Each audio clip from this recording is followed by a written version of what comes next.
Hello, everyone, and welcome back to the next episode of StreamTime Sports. My name is Chris Stone, the community lead, joined as always by our CEO, Nick Meacham. Now, Nick, we're in the middle of December, so depending on when this comes out, people might not be able to tune in this year. But December is one of my tentpole moments for sports, and it's not because the NFL is coming into the playoffs. It's not because the NBA and college basketball is back. It's not college football playoffs. It's not the Premier League and all their Boxing Day football. It's actually because it's the return of the World Darts Championship.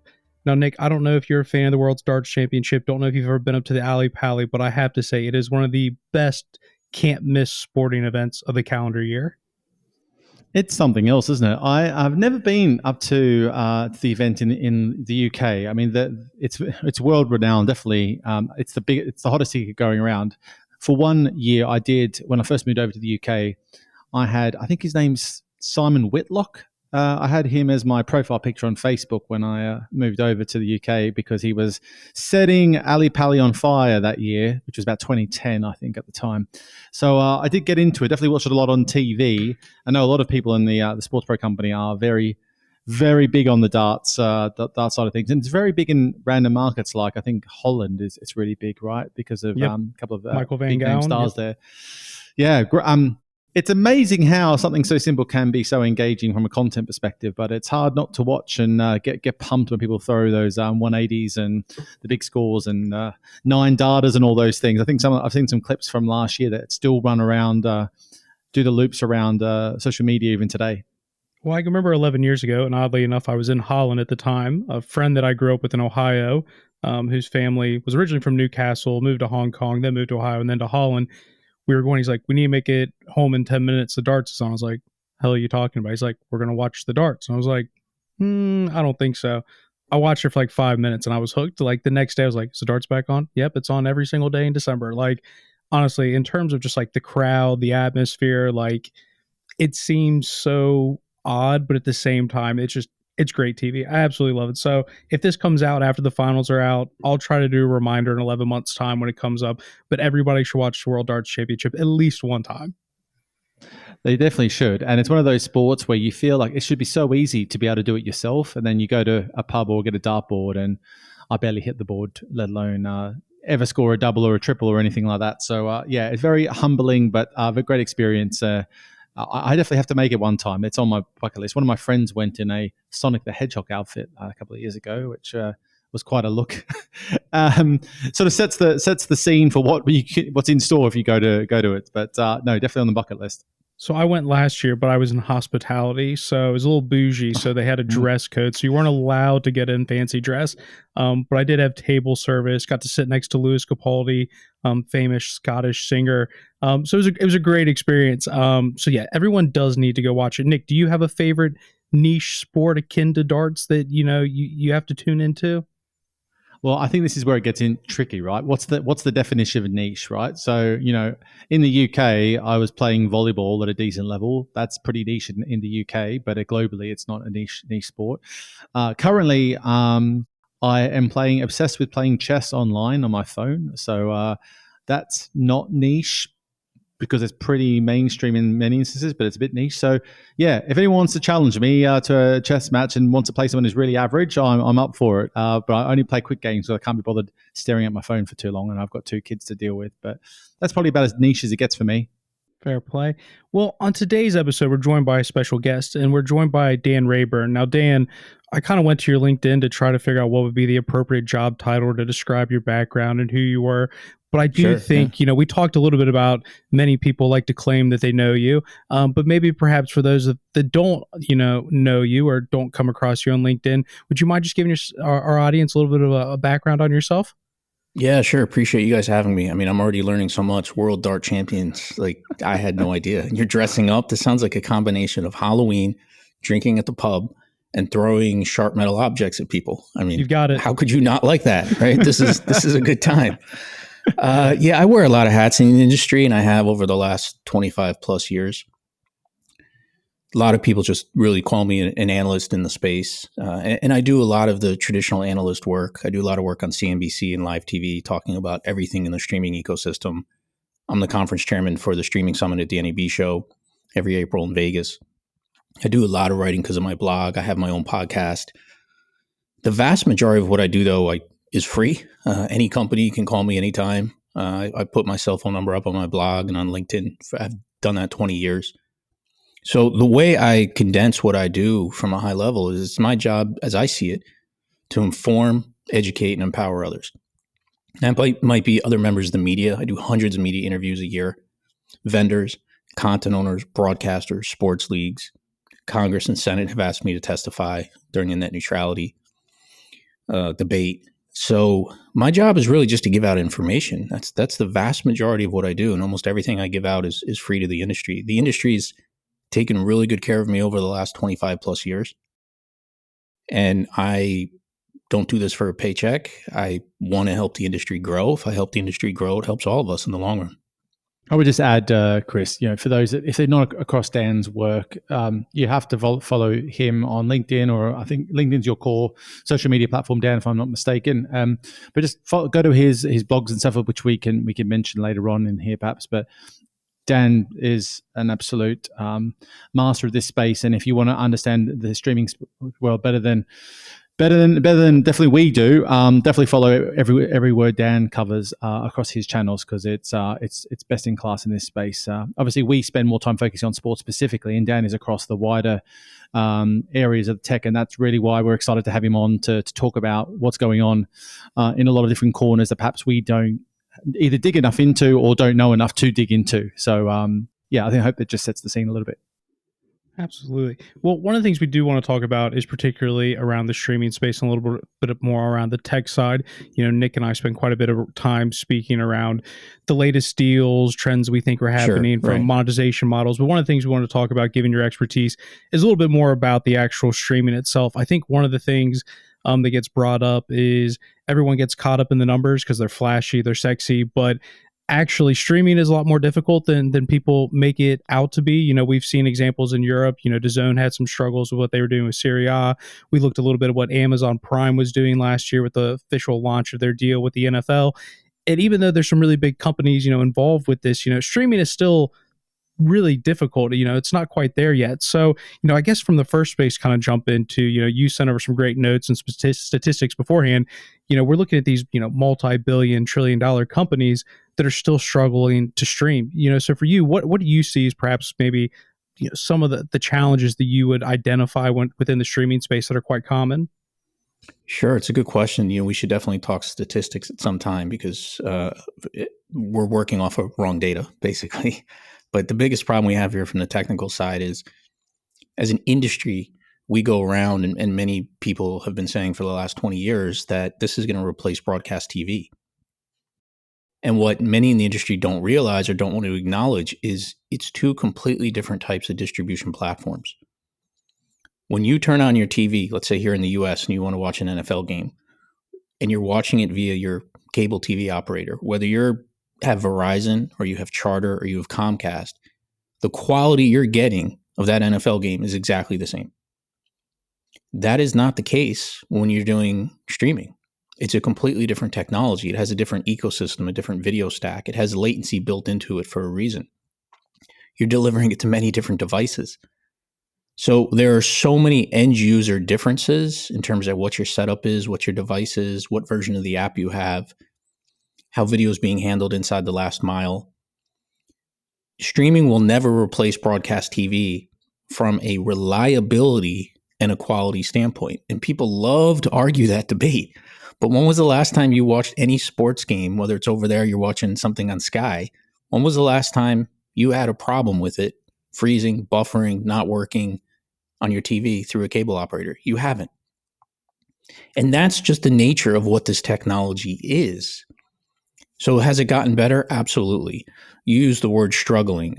I don't know that I'd say companies are struggling. Depends how you define that word. But companies are always looking to provide the best QoE, quality of experience, for all of us. The viewer expectations are extremely high. But as an industry, we are also neglecting facts. And we are talking many times a lot of individual opinions, as opposed to actually focusing on what's taking place. And part of that problem is there's so little data in the market. Very few companies will actually do any sort of methodology. Nielsen puts out figures for NFL Thursday Night Football on Amazon, but they won't define what, quote, viewer means. What is that? I don't know. They don't say. They won't answer it. So we're also working with data here on this side of the industry where there's no standard. And yet when we go to broadcast TV, we have a standard pretty much everything, not just from a technology platform, but from a measurement platform. So many don't know that 2023 marks the third decade of streaming media technology, first being on the internet, dial-up only. So it is 30 years old. The industry is probably 25 years old. It's not new. I also hear people say all the time, this new streaming technology. It's not new. It's not cutting edge. It's not revolutionary. It's fun. It's exciting. But it's just a completely different distribution platform.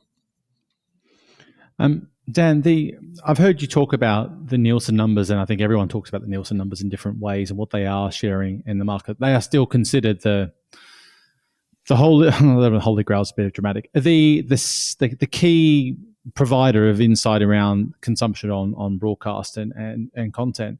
Why is it that we have this challenge around around getting a uniformity on how we look at data and performance through streaming and indeed broadcast media? Why is it that the big guys are still leaning on a Nielsen to continue to be the core destination or core provider of those insights, given what most of us see is there's lots of gaping holes in that information we're getting through from them? Why is it that they are still the key source?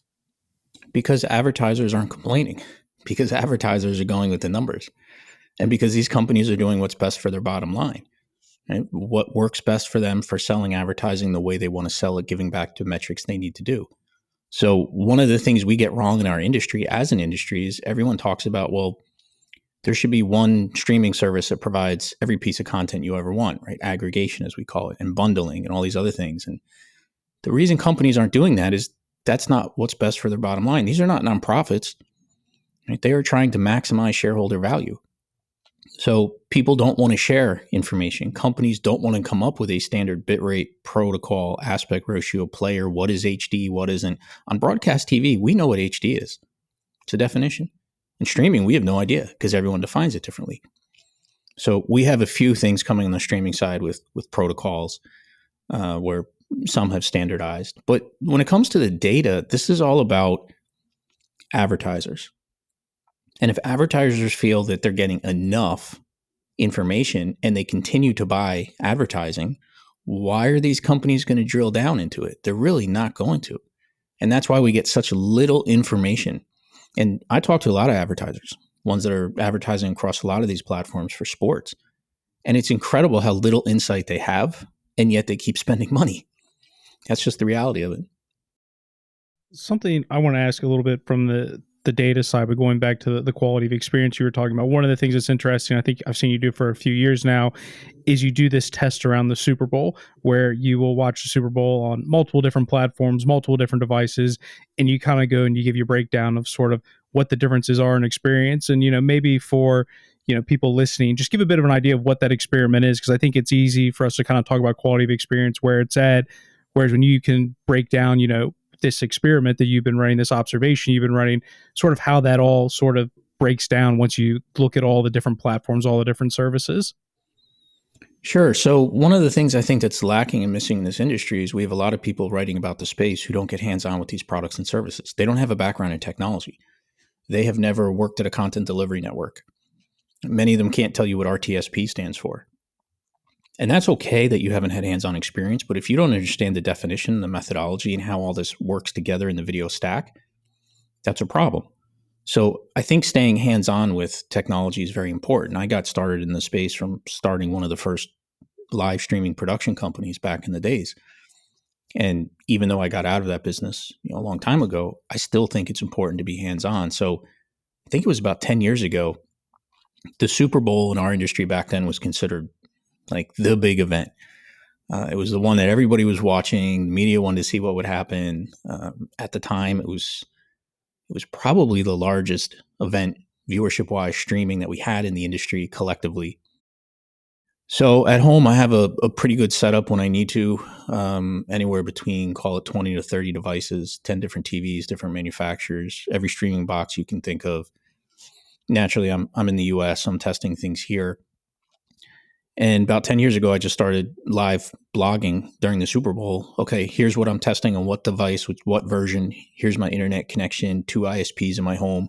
Here's what I'm actually seeing as far as what is the bit rate, what are the encoding ladders, and what is the latency, and how is this being delivered, and who's actually delivering it. So then I was also looking at who are the CDNs, how are they set up, and the industry really kind of picked up on that. So I've been doing that every year. But what a lot of listeners don't know is on the back end, a lot of these companies during these live events, I'm working directly with them for free. And what they're doing is they are watching my streams. I am dumping them Charles logs of what's taking place during the event so they can actually see, because the last thing they want me to do is blog that I'm having an issue. They don't want to see that. So some of the companies are really good. A couple of weeks before, I'll reach out and say, hey, during this event, what's the best way for us to communicate with you? Is it just via chat? Is it email? If you see an issue, we want to know what it is. We want to be able to correct it.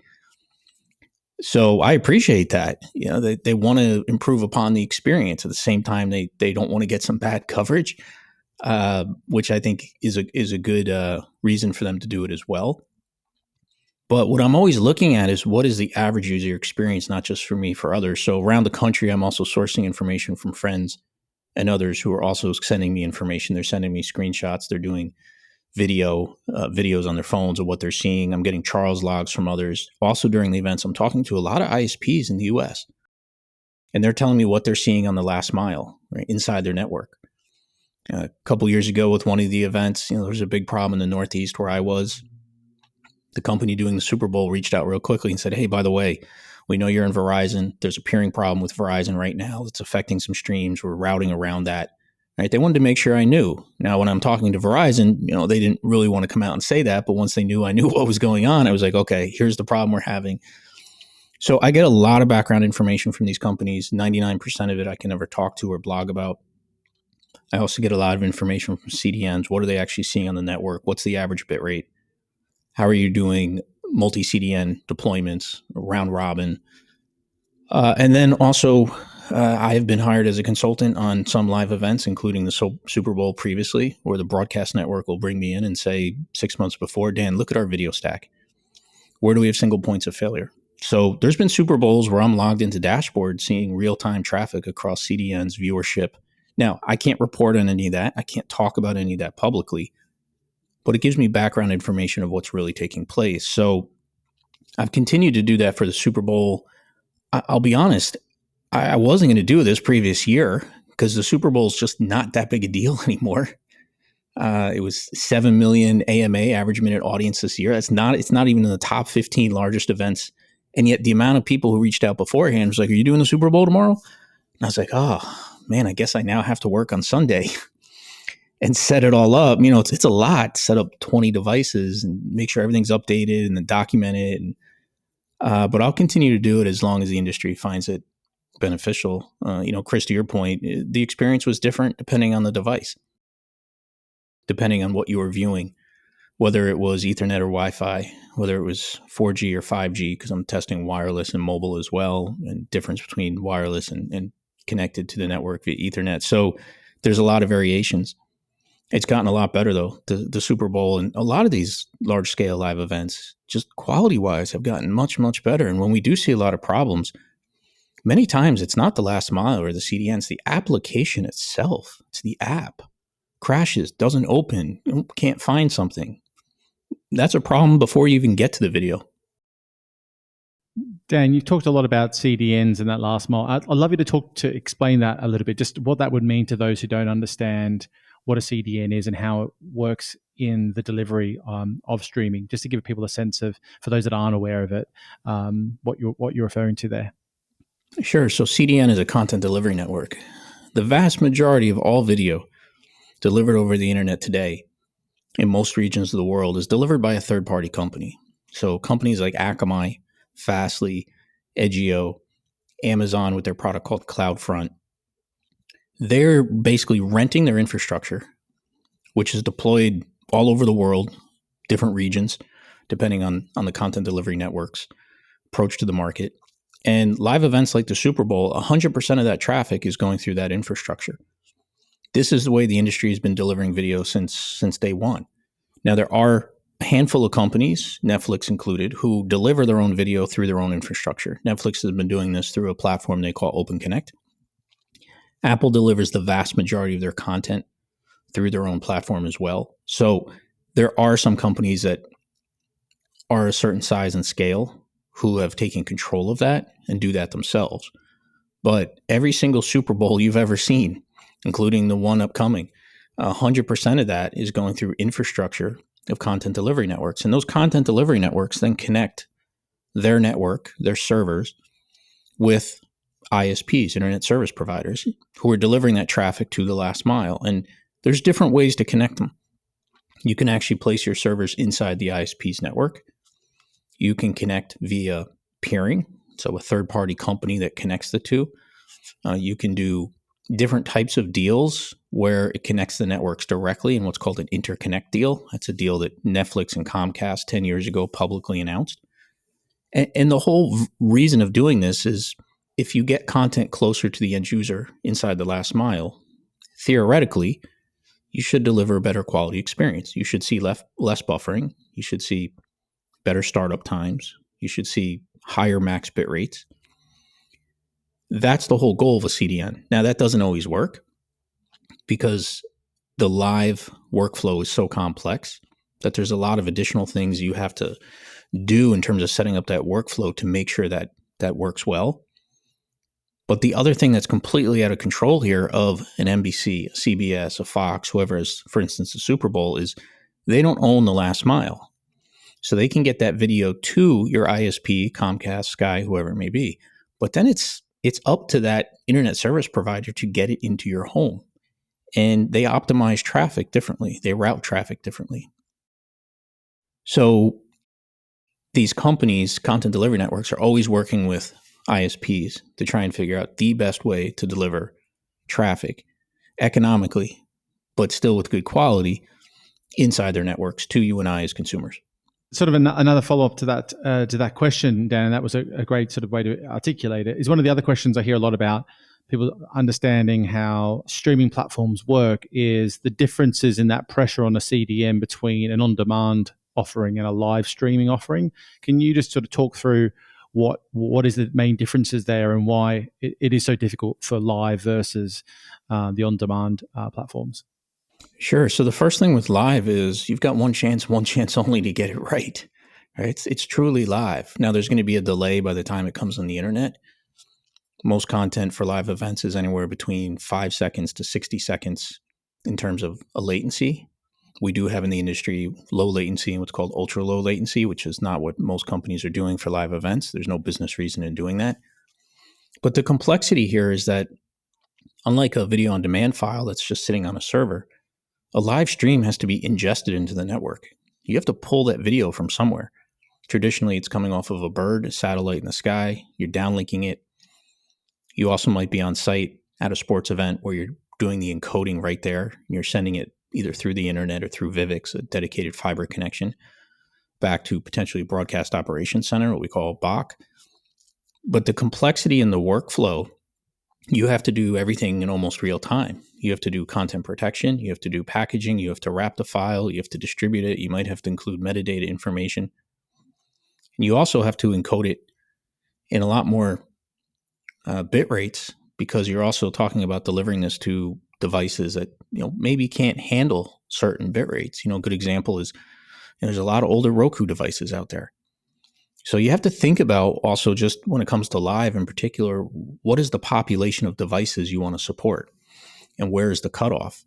Also with live, when there is a problem, the media takes note and it's bad publicity for companies. They want to get it right. So they spend a lot of time and effort on the live side, but make no mistake, live is still complex today.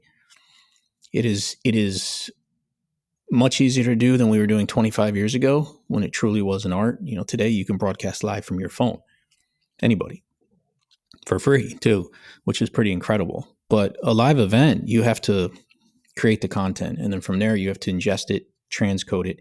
You have to manage it, protect it, monetize it. In particular, is complicated. Inserting ads into a live stream, very difficult. Sometimes we burn the ads in as an industry just so you don't have problems with triggering. You also with live have to, in real time, be looking at quality of experience, because when there is a problem somewhere in the internet, you need to route around that. You have to work with multiple CDNs. And for live events too, the majority of companies use what's called a multi-CDN strategy. So they're using anywhere between 2 to 6 different CDNs in real time. Well, now you have to manage traffic going to 6 different companies, which has to select how the traffic goes to which company. Sometimes it's based on device, sometimes it's based on region. The workflow for live is still extremely complex. And again, because we have no standards in this industry, it's not going to get any easier. We have a lot of devices, different versions of TVs.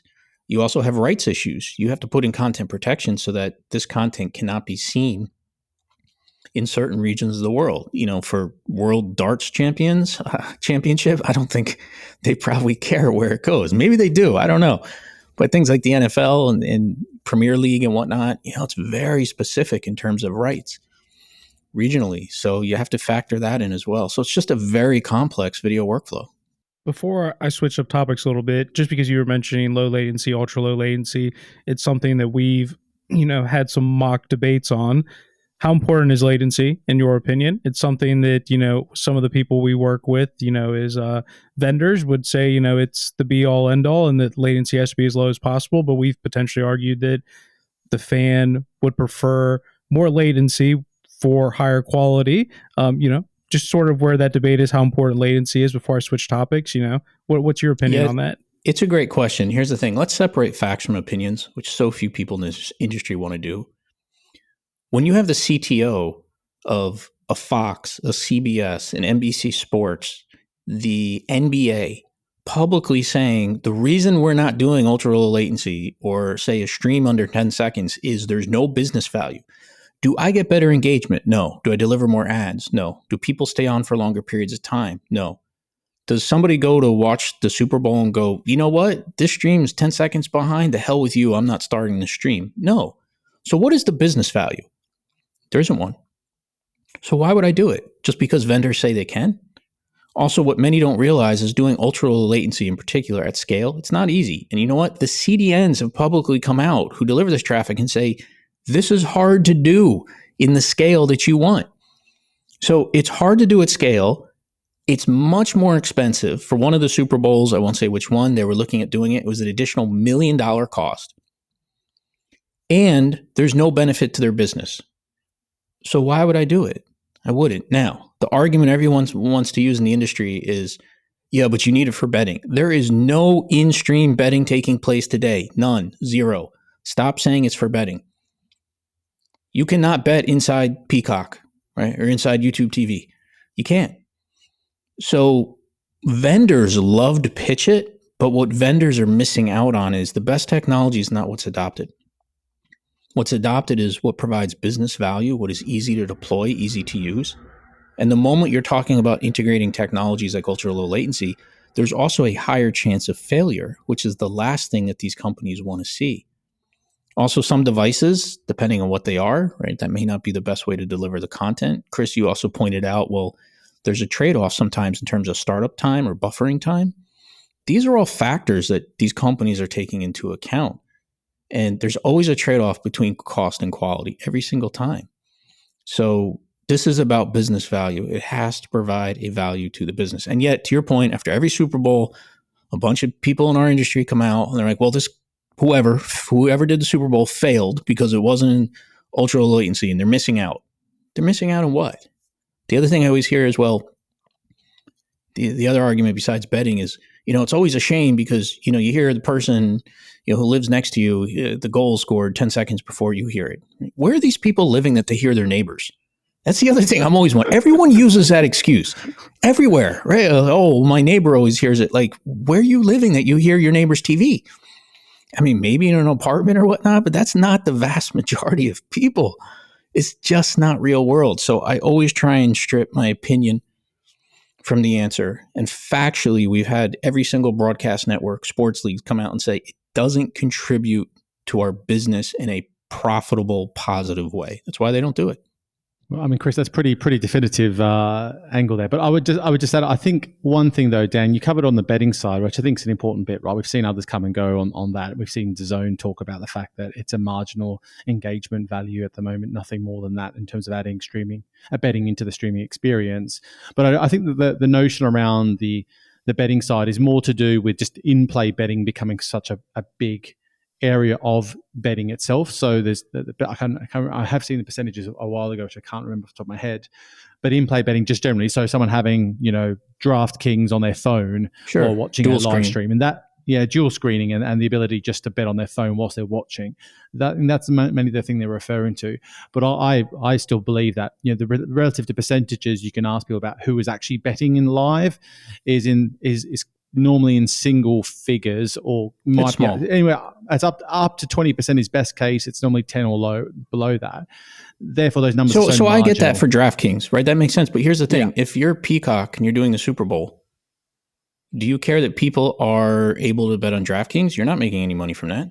So why am I enabling my platform so another company can take bets and make money off of it? Like, where's the business benefit to that company doing the Super Bowl? There isn't one.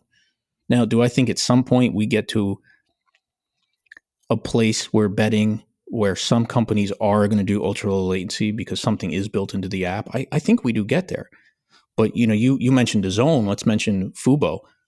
Fubo was working on a whole betting thing, and then they closed it down. They said there isn't enough value here anytime soon to where we think this is a business benefit for us. And they were actually working on their own ultra low latency technology. They actually talked about it. Announced they were going to have to they actually came out and said, we're going to have to create new technology that doesn't exist today just to do this and provide the user experience we need for betting. And then they shut the whole thing down. So I do think on the dual screen side, I see the value there. But again, there has to be a value to the business that's doing it. Yeah. Well, the only one I could think it could possibly really try and take that on would be ESPN, since they're now all in with that pen deal on ESPN. Correct. That's probably the only example, which does make sense if it's on a single device or on dual screen. But it would. Anyway. The only problem there is we don't know what's going on with ESPN or ESPN Plus. Yeah. And we will talk about that later on, but just trying to slightly move a different transition. We've talked a little bit about streaming. We're referring to the likes of Amazon, Apple, Google with YouTube. We've talked about some of the tech issues, the reasons why it's difficult for them to perform it the same way a traditional broadcaster does. But just from a business lens, some of the things that you are seeing with some of the deals that are taking place, we mentioned Amazon with Thursday Night Football. They also had this year's first Black Friday game, which be curious to get your thoughts about how well you think that actually performed, or what sort of impact that had beyond just, sort of your traditional broadcast, but also just kind of what you're seeing from, things like the YouTube Sunday Ticket deal, or potentially some of the rumors you're hearing about the MLS expanding beyond what they've done with the MLS. Maybe perhaps we just start with the Amazon approach and what you're seeing perhaps from the Black Friday football game in particular. Sure. So I monitored that game quite a bit across a lot of different devices. What we don't really have is any information to know or judge success or failure. And we also don't know how Amazon is using that game for determining what's going to happen in the future. So the way I look at that game, the traffic was not large. I don't know why anyone would expect it to be. It's the day after Thanksgiving. It's during the day. It was not major market teams. The rumor is they paid $100 million for that single game. That was not confirmed. Everyone in the media uses that number, but we don't know that's true. What Amazon really used that for was a test to see what are consumers willing to adopt from an advertising standpoint during a live stream. Because during the stream, you had QR codes on the screen that you could scan. It was like, okay, we're now dropping a Nintendo special on Amazon. On the Fire TV stick, you could press the center button and it would actually send an email to you of here's the product you were more interested in, or it would send it to the Amazon app on your phone. Amazon gave out no information in terms of how many ads were delivered. They did obviously talk about some of the partners they were working with. We don't know how many people bought products and services from it. I had some very interesting conversations with Amazon off the record, just in terms of all of this. And the one thing I can say is they're collecting a lot of information during that game in terms of what does it look like of how consumers want to interact with ads during a live stream. And I love the fact that they did it real world. This wasn't theory. This wasn't put it in a lab. It was, okay, let's take a game and let's actually collect all this data. And they had a lot of third-party companies they were working with to collect the way fans interacted.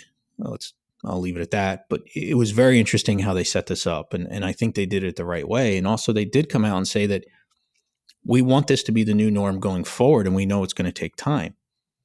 They want to think of fans to think of Black Friday, NFL shopping at the same time. And they started tying a little bit of merchandising, right? They made that announcement about a month before with the teams that were in. Here's what you could do. So I think it's very smart of them. Now, how do they judge success with that? That's what we don't know. Let's say they sold $50 million worth of advertising, because they were also selling ads during that game, and the ads were more expensive than previous games. And maybe they sold some merchandise. I'm sure they did. So did they make their money back? We don't know. But that wasn't really the point of it. The point of it was just really as a real world test to see what consumers were willing to do. I wish we had some data on it. But Amazon's one of those companies like Apple and others. It's just they don't give out a lot of information.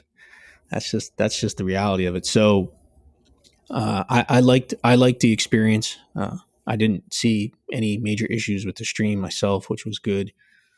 Amazon, I think, does need to do a lot better job with Thursday Night Football. I did quite a lot of reviews with season 1, and even this year, there were definitely some games I reviewed where I'm watching Twitter, and you've got 30 to 40 negative comments coming in on Twitter every minute throughout the entire game. Right? You're talking thousands of people who are complaining. Now, is it all Amazon's fault? No, some of it's probably the user in terms of their setup. But the big problem we have in our industry is when these stats come out of here's how many viewers or average minute audience or simultaneous streams, no one ever says what percentage of those streams were delivered successfully.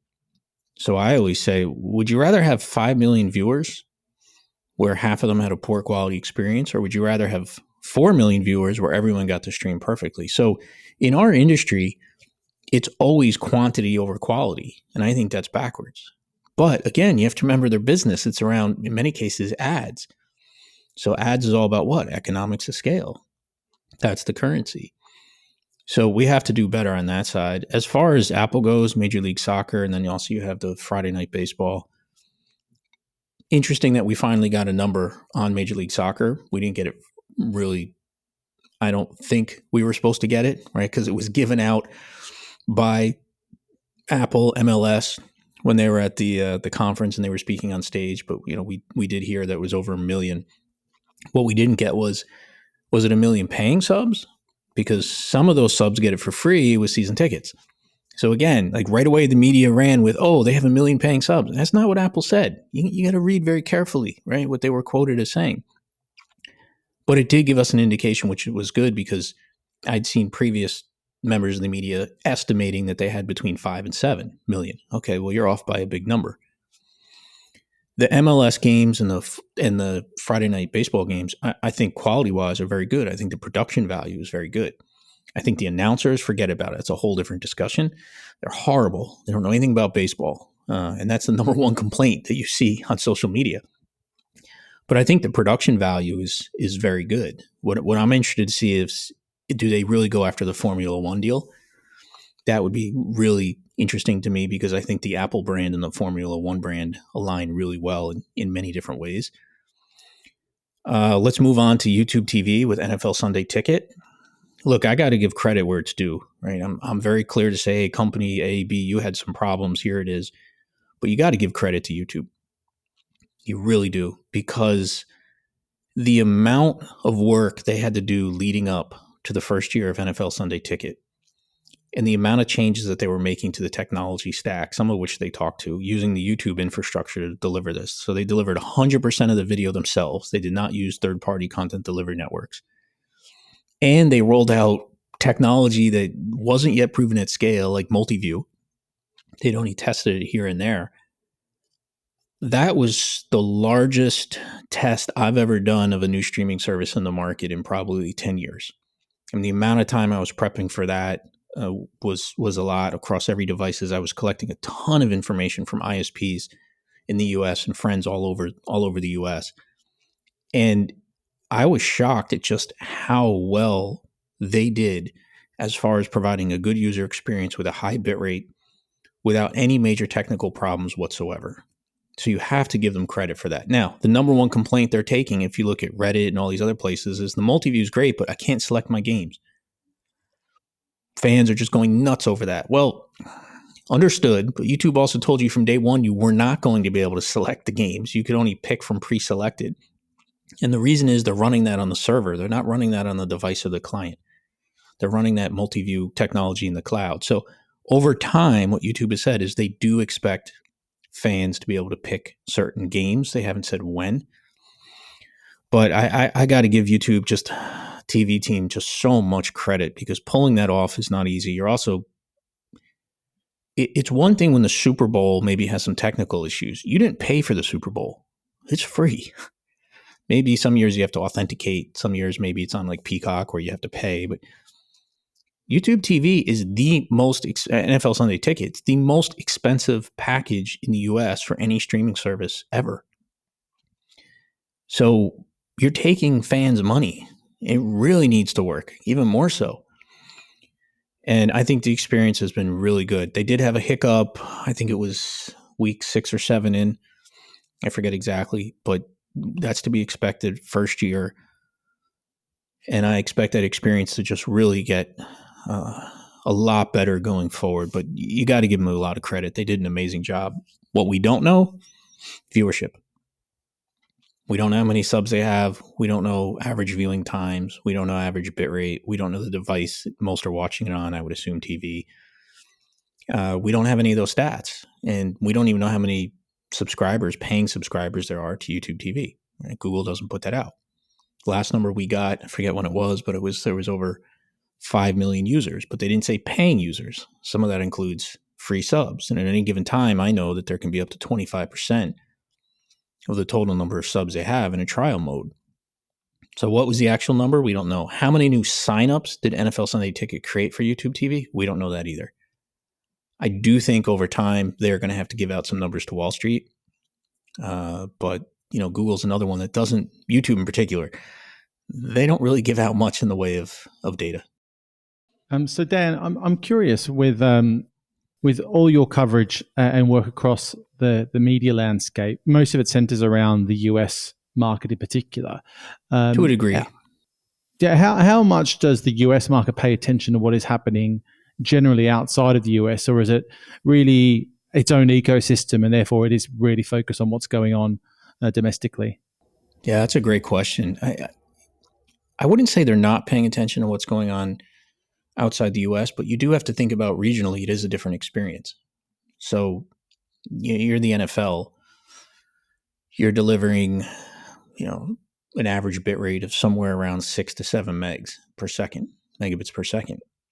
When you look at the cricket stuff that Geo is doing with Viacom 18, your average bit rate there is a meg or less. So it's great they did 59 million simultaneous viewers, but is that a fair comparison to someone who's doing 10 million at a 7 megs bit rate? No, it's different. Also, a lot of the cricket stuff was on mobile. So you do have to look at what's going on outside the US, because regionally, fans want a different type of experience depending on the content and depending on the culture. Culture is big.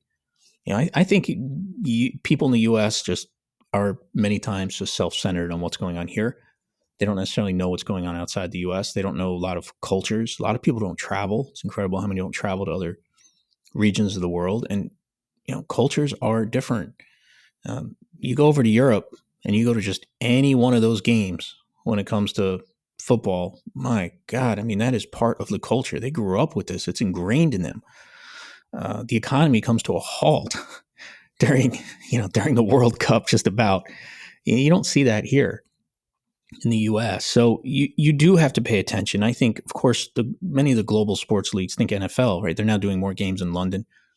They're trying to get more of an international audience. Baseball has an audience, of course, in Japan because of some of those players coming here to the US.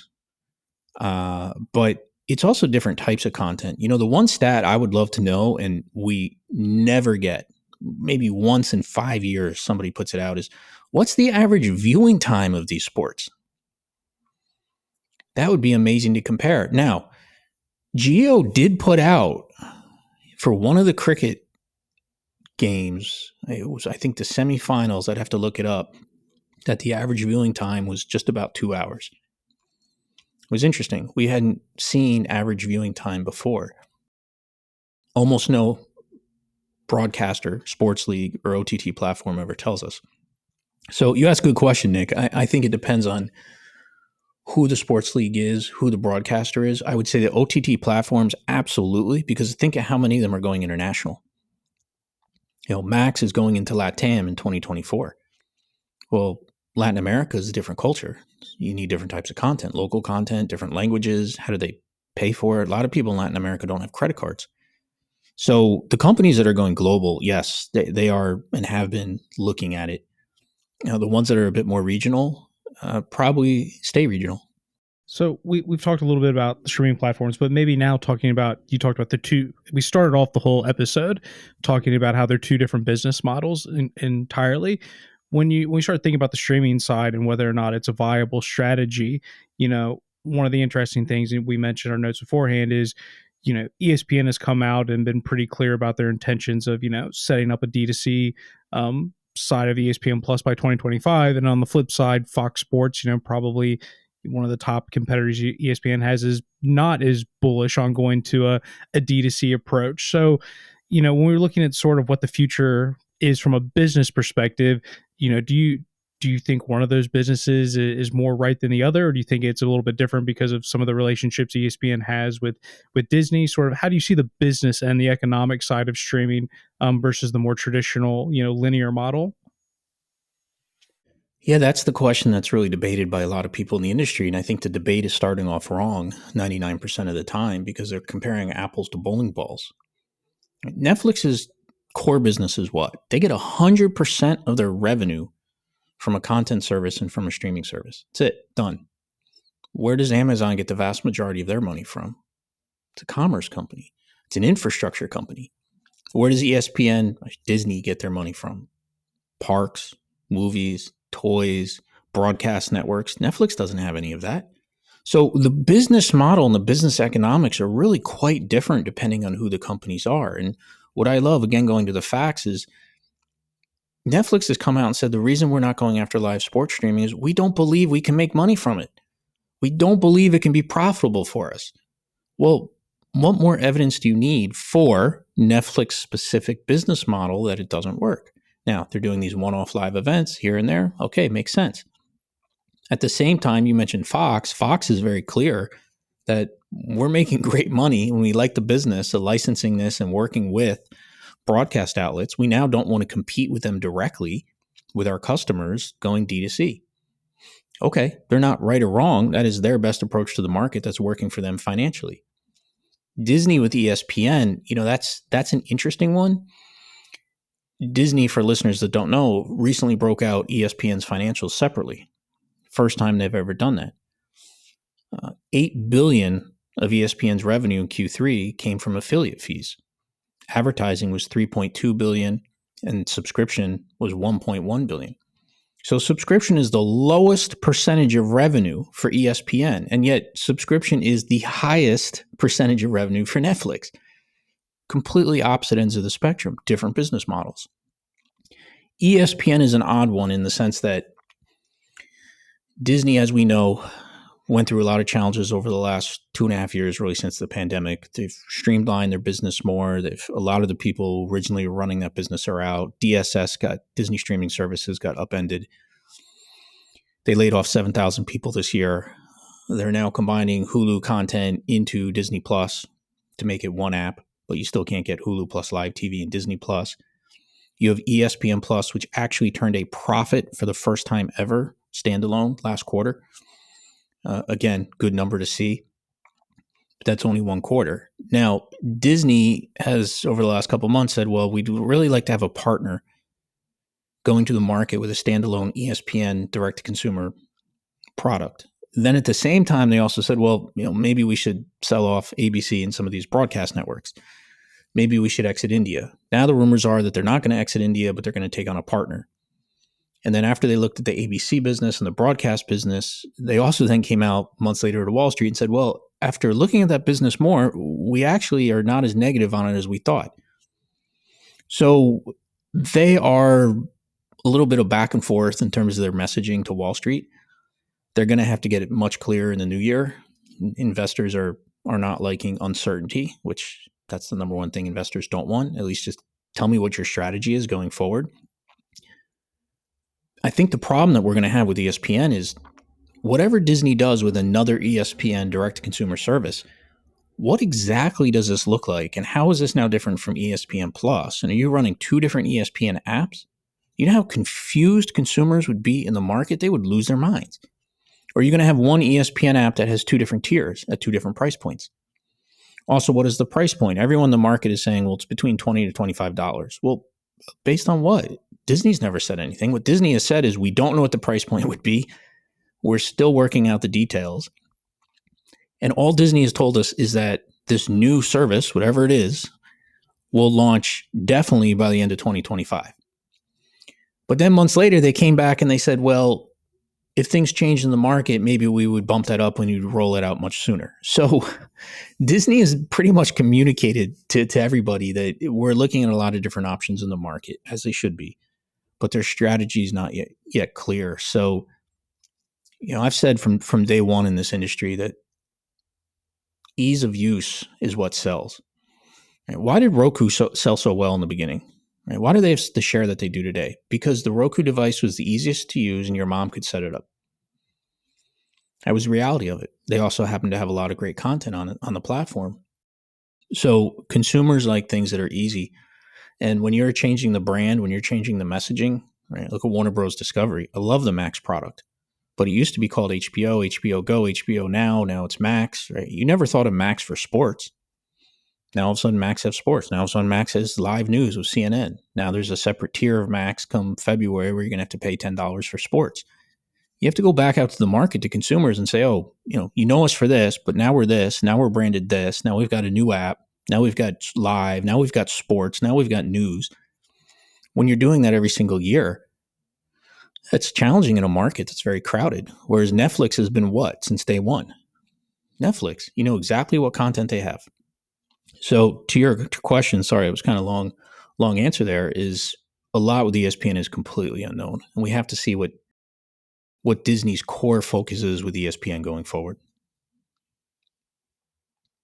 But we should just say, now that we have numbers, the next time you hear an analyst or somebody write like ESPN, is losing all this money and it's a terrible business, someone should just tell them to be quiet because we have the numbers now, right? You can't argue with the financials. I've never understood why there's so much pressure from the media coming at Disney to sell ESPN. It doesn't make any. I've never understood that, Dan. Well, sure, it makes sense because TV is dead and dying, and broadcast is an outdated technology, and everything's moving to streaming. Right? That is the mantra. I mean, I think it's interesting when I say the opposite in LinkedIn, how many people just want to leave comments of, "You're an old guy, doesn't know what you're talking about." Streaming is the new thing. Right? Like, well, first of all, I'm not that old. But also, the reality is, look at the Super Bowl. It's locked up to broadcast TV rights for the next 9 years. And yet someone left a comment in my blog, well, just wait till next year when Amazon or Apple spend all this money in the Super Bowl. What are you talking about? They can't for 9 years. So people love to talk based on emotions. And unfortunately, that's where a lot of the conversations start is emotions. So you got to focus on the numbers. You got to focus on the facts. So I do, just conscious of timing, so I want to wrap up with kind of one little last segment. You shared with us a bunch of really interesting statistics around viewership numbers, revenue numbers, things like that. So I'm going to, kind of put you to the test here because I think you almost sent over about 10 points here. But if you had to boil it down to maybe 2, maybe I'll let you push it to 3. Are there any particular stats that you would just like to share to be like, this is what I found really interesting, and this is why I found them particularly interesting as to what I think it means for the future of the industry? Absolutely. So we have a lot of stats from NBC Sports when it comes to NFL, when it comes to college football. They're very good about putting out stats. And they break out their stats based on TV viewership, pay TV, and digital. Fox never does. ESPN never does. We don't know what percentage comes from digital. But as an example, the average minute audience of the largest football game across not just Peacock, but NFL digital platforms, that means NFL Plus, NBC Sports Digital, was 1.85 million viewers. That's it, 1.85 million. If you break that down in some of these numbers in terms of then you look at total TV viewership for the Seahawks 49ers game was 26.9 million viewers, pay TV. If you look at the audience of 1.6 million viewers of average minute audience, that means streaming made up 5% of the total viewership. That's it. Now, there's nothing wrong with that. The broadcast networks are making their money off of advertising on broadcast TV. But what's important is that the industry as a whole reads these numbers and starts working off of those numbers before they start doing calculations or before they start arguing about actual viewership. Super Bowl this year, right, 7 million simultaneous streams. The amount of analysts I see in the space that are like, well, it's the Super Bowl, the largest ever at 20 million streams. Where do you come up with that number? You just pull that out of thin air. So it's really important that you look at the numbers that they give out. Also, you have to question numbers.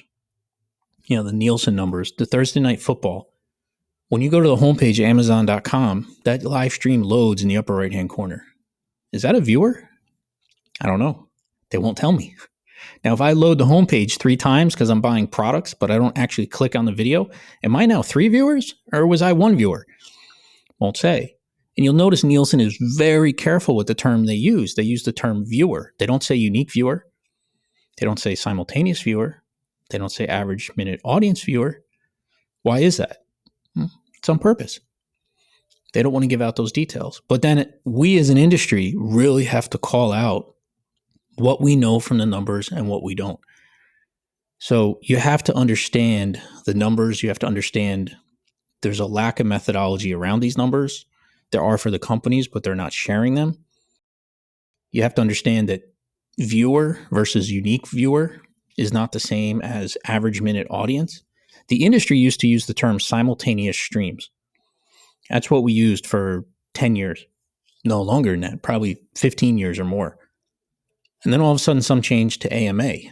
But I now see people comparing simultaneous streams to AMA to viewers, right? 3 different types of methodology. So, Chris, your question is always a good one. And for me, it always starts with the numbers. I think that is the most important thing that you have to look at because we're talking about business economics here. How does this make money? Who's going to make money? How do they make it short-term versus long-term? You guys are covering better than anybody what this stuff actually costs to license. And when you have Disney coming out to the market and saying, we're not going after the cricket stuff anymore for digital because it's not beneficial to shareholders. What did they just tell you? This is not good business for us. So these companies are also making decisions based on what it's going to do their stock price, which you have to do now because Wall Street wants everyone to be profitable, profitability over growth, do more with less. That's changed the market. But going back to your question just on stats, there are a lot of stats out there, but you have to question it. I saw some stats this morning. People were just regurgitating antenna stats on churn. No one stops to question Samba TV, antenna. Go look at their methodology. Nielsen's methodology is so confusing that they have to post a video trying to explain it. If anybody can explain to me what's in that 3-minute video explanation, I'll buy you dinner. I can't figure it out. Going to watch that video. You shouldn't have to be a mathematician. I love free dinner. It's incredible. It's just so confusing. Yet, why don't people stop to ask, well, wait a minute, what does that number mean? What is the definition of viewers? What do? They regurgitate it. So the one I always like is churn. Right? People have this number. Well, antenna says churn is this. I talk to every single one of these major streaming companies off the record all the time, many times at a CEO level. I can tell you those churn numbers an antenna are putting out are flat out wrong. Flat out wrong. Now, These companies don't come out and say that because they don't release churn, and they don't even talk about it with Wall Street.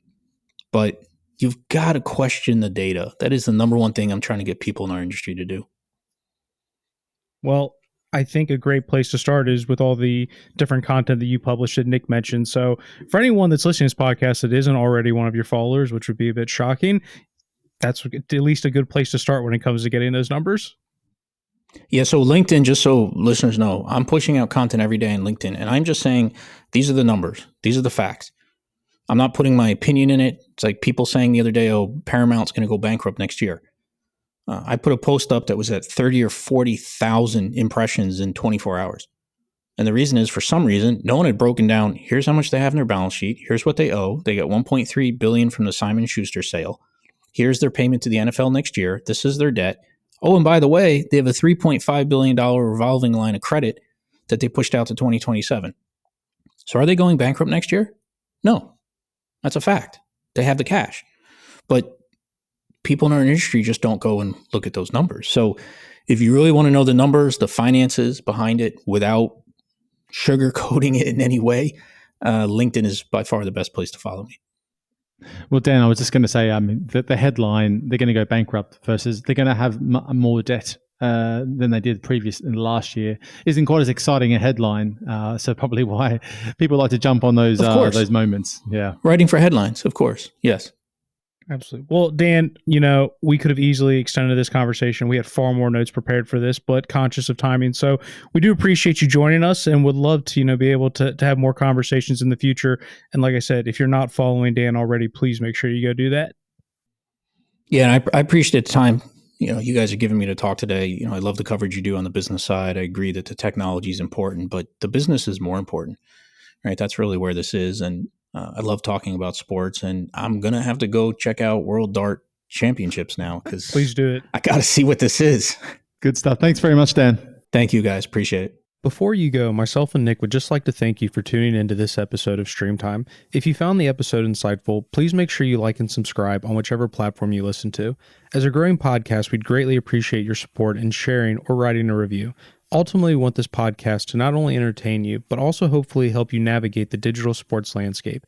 If you have any feedback on previous episodes or any topics and speakers you'd like to hear from in the future, please don't hesitate to reach out. You can find myself and Nick Meacham on LinkedIn or on Twitter. My Twitter handle is @SportsProChris1. Nick can be found @SportsProNick. Of course, if you want to stay fully up to date on the sports business news cycle, please make sure to visit the Sports Pro Media website or sign up to one of our several newsletters to make sure you don't miss anything. Once again, thank you, and we look forward to you joining us next week on the StreamTime podcast.